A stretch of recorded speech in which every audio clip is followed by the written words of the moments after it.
Hi మామ అందరికి. మేమైతే పొద్దున్నే కాళ్ళు ఆటకెళ్ళాము. ఇప్పుడు వల అయితే వేస్తున్నాను.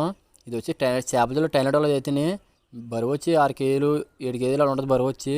కానీ బాగా పెద్ద వల అయితేనే ఇప్పుడు వాటర్ వేసాం కదా. ఇప్పుడు వెంటనే వాటర్ లాగేస్తున్నాను. ఎందుకంటే ఎక్కువ లేట్ అయితే వాటిలో దిగిపోద్ది వల అయితేనే. ఎక్కువ చెత్త అయ్యాయి, బాగా మట్టి అయ్యి. అందుకే వల అయితే గట్టిగా లాగేస్తుంది అయితేనే. మనకి చేప పడ్డాయా, చేపలని చేపిస్తాను అని టైలెట్ వాళ్ళకి వెళ్తామంటే మేము చేపల టైలెట్కి వెళ్ళి ఆల్రెడీ అయితేనే కొత్త ఏట వేస్తున్నాను. అందుకే చేపలు నోటలు వేస్తున్నాను కాళ్ళు అయితేనే. మనకి చేపలు అయితే వేసిన అక్కడ అయితేనే మనకి చేపలు పడ్డాయి. ఏం చేపలు పడ్డాయి చేపిస్తాను. ఇప్పుడు వల్ల చేపలు కొట్టుకుంటున్నాయి. ఆ చేపలు అంటే మీకు కాపాడొచ్చు. చేపలు అయితేనే చేపలకి ఏమో మనకైతే పిల్లప కూరక బాగా పెద్ద అదే. పిల్లప కూరక కాదు, కన్నింగి ఒకటి నాటుకూర కట్టదే. ఆ చేపలు దగ్గుని చేపిస్తాను.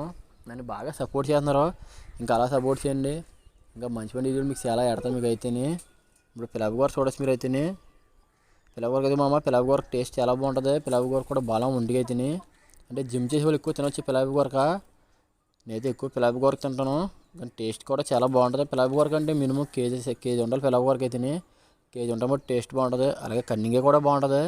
ఈ పిల్లప కూరకు వచ్చి ఒక అరకేజీ ఉంటుందేమో పెద్ద మనకైతేనే. సరే అందరూ బాగా అయితేనే.